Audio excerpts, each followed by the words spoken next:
is Drop X. He can move around the map one chunk at a time, requiring a completed drop table from accessible creatures to unlock new chunks. He can only use items received from drops, created by himself or purchased with coins. He can't sell his drops to shops, he can only make purchases.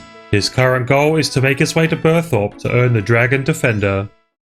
Hello again and welcome back to my Drop X series for episode number 7. In the last episode we killed men and women, imps and dwarves for their drops, earning us 3 new chunks. We unlocked the area north of Falador as well as Tavali and the Druid Circle. Today we're going to progress into these new chunks for 3 more targets. Let's get killing!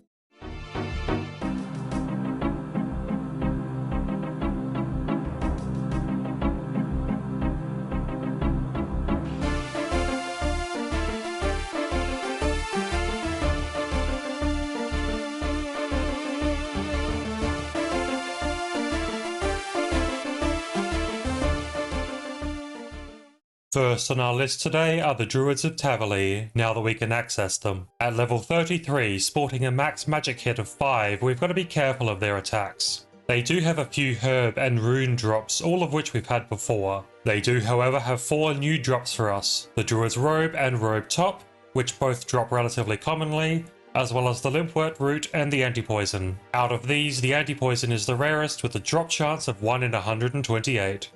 Entering through the Tavali gates always fills me with a sense of nostalgia from that first time convincing a parent to buy me membership. Okay, our first druid. Their magic can really pack quite a punch when we're in this gear. Nothing new from this one, though really making me eat through my food. Second kill, just bones. Third kill, a vial. That isn't new. They really are stronger than I suspected. Guam leaf on the 4th drop, not new but always happy to get herbs. Okay, we're out of food already and seriously close to death. We need to find a better way. On my trip back to Lumbridge I can heal up at the monks so that I don't consume food getting back to full. Right now we have a -9 magical defense wearing this gear, which makes us vulnerable to the magic of the druids. By swapping out our gear a bit to the steel dagger, leather body and the ham robe, we're back up to a +3 magical defense. The shield we're wearing is only a -1, so it's worth it for the defense against their punch attacks. I'm going to bring a lot of food, and the staff also. The staff has good defenses of its own, so it may be better than the steel dagger. I don't know. There's level 29 woodcutting from all of our canoe trips in the last few episodes.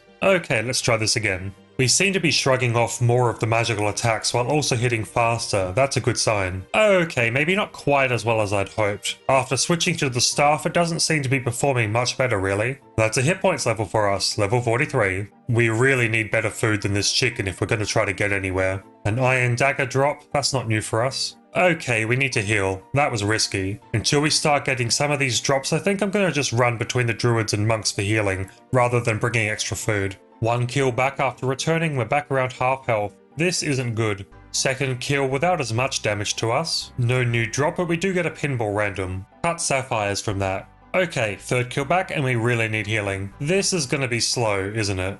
Lore runes, not a new drop, but I'd like to have a good supply of those. There's the Druid Robe Top. Back to the monastery we go. We can usually get 3 kills per trip, but this time we're not risking it. There's another 2 kills. Maybe 3 is not the norm per trip. Another trip. Nothing new. Ah, there we go, a Druid Robe at 35 kills. Still need the Limpwort Root and an Anti-Poison. There's another Robe Top, don't need that anymore. Oh fuck, I thought I had that one. Add another death to the counter. Please keep giving me challenges for those. Okay, loot my own grave and get my shit back. Don't worry, I killed that son of a bitch. A Quam drop. Not new, but it's on the rarer side. More runes, more healing, an Evil Bob random event. Since I can't pick up the net on the island, I can't actually complete that. More herbs, getting a good number of those. Yet another Druid Top. I really need more hit points. Some water runes, more earth runes. Okay, nope, I'm not gonna die this time. Coward, any day. And that's a full inventory. Back to bank in Lumbridge. So far, we've managed to kill 62 of the druids. This is so draining with all the running back and forth between Tavali and the monastery every 2 to 3 kills. I made a bad choice with this one, guys. Hopefully we can get the other 2 drops soon. I am going to bring the last of my cooked chicken this time. I may as well get a longer run out of it. There's level 48 attack, yet another robe top, and there we go, Limpwort Root. Only 1 drop left and it's the 1 in 128 anti-poison. Another robe bottom, not a bad run so far. Another grimy quam, and another. What is this? They're rarer than the anti-poison. A triangle sandwich from the sandwich lady. Thank you, thank you, thank you. Nearly died again. There's another trip down with a filled inventory. We still only need the anti-poison to go. Come on, come on, come on. That's another death. Death counter really putting in work today. Okay, recovered my stuff. Another limpwort root. Happy to get more, to be honest. Grimy Avanto, and I need more healing. There's level 49 attack. Some chaos runes and a full inventory. Back to Lumbridge for another bank. Okay, so that's 136 druids killed now, a little over the 1 in 128 drop rate for anti-poison, but not by too much. Now that we have the limpwort root, the anti-poison is the sole focus. Back in Tavali again for some more kills, and there we are, one more kill and we get the anti-poison. I'm going to use the new chunk right away on Burthorpe to the north. It's one step closer to the Warriors Guild, and more importantly, there's a bank here in the Rogues Den, so we don't have to go all the way back to Lumbridge every time I want to bank. On to our next quarry. Since we unlocked the Tavali dungeon last time, I think it's only right that we make the most of it. I'll be killing the Chaos Druids now for their drops. This means getting the Ensouled Chaos Druid head, the Mithril bolts, the Bronze Longsword and the Snapegrass. Their wiki page also shows an Unholy Mold drop, but they don't drop that until the Observatory quest is completed, so we won't have to get that.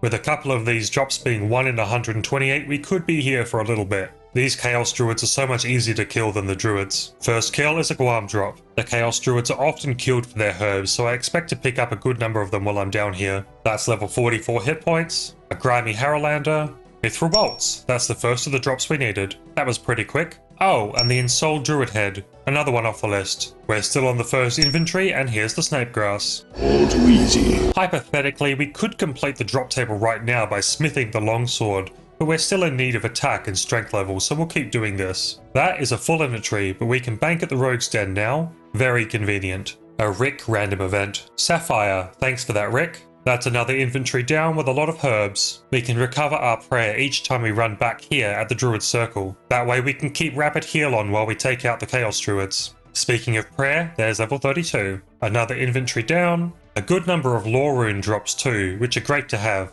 There's level 50 attack, a bit less than a quarter of our level 65 goal. We're back on strength training now, and there's level 45. And there's the Bronze Longsword.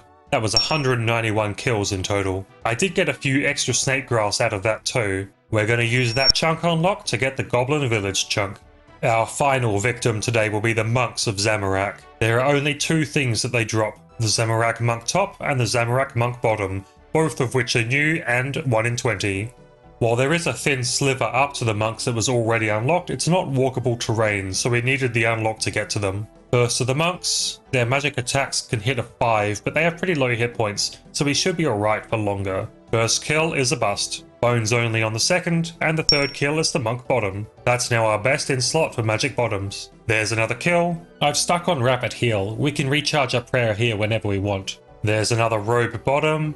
And there's the robe top, another chunk for us. That only took us 33 kills, which is a little over the 1 in 20 drop rate, but honestly not too bad. Before we go ahead and open up another chunk, we're going to do some smithing. With that level up, we can now make the bronze plate body, which is an upgrade for us over the chainmail we were using. Now I'm going to be mining copper and tin for a bit. We can get tin in the barbarian village and copper in the dwarven mines. There's mining level 21. Once we get 13 tin, we go quickly to the dwarven mines for copper. Then, once our inventory's full, we teleport back to Lumbridge, or we canoe back if the teleport is still recharging. Now, we smelt the bars, and smith bronze knives. And there's level 19 smithing. Next, I bank the knives here, and repeat. Canoe, tin, copper, canoe. And there's level 20 smithing. A gravedigger random event. And we get a zombie mask for our trouble. Level 21 smithing, 25 mining, level 22, and level 23 smithing. There's 30 woodcutting, 28 mining, 24 smithing. Ha! I found a ruby. 25 smithing, another trip back around. 30 mining, 26 smithing, 27 smithing, another genie random. That's free smithing experience. These trips take so long. 28 smithing, 29 smithing. Okay, those are the last of the bronze we needed to do. Now we can use our iron reserves. That's given us a total of 2,260 bronze knives for training ranged in future. For smithing the iron bars, we can't use the bronze anvil in Lumbridge. There are anvils in the dwarven mines, but the one in Draenor is closer to a bank. We just have to climb into the sewers, past the zombies. I really should have kept that mask on to blend in. There we are. Now I can make a helm, chainmail, and a shield for some upgrades. We'll make knives again now for experience, while the vampire watches on. That's 30 smithing. We won't actually be able to get level 31 and make the iron plate legs with the iron we have left. However, we can buy a dwarven stout in Burthorpe, and then drinking it will give us the level. Huzzah, there's an upgrade. Now we have a new set of armor, which is a decent boost in defense from our old stuff. Just before we finish off today, I'm going to grab my compost since it's ready. Level 8 farming, refill the bin, and get some more potatoes. With our banked chunk, we're going to unlock Port Sarim now. We've had a few combat levels today, plus a fair increase in smithing and mining. We're up to 2 days and 8 hours of playtime now. Most of that progress in hours today were the mining trips and having to walk between the Druids and the Edgeville Monastery each time to heal up. We're combat level 53 now too. All in all, we killed 33 monks of Zamorak, 193 Chaos Druids and 137 regular Druids, for a total of 363 kills, with 2 extra deaths. Keep putting cool challenge ideas in the comments. With that, I'll see you next time. Bye!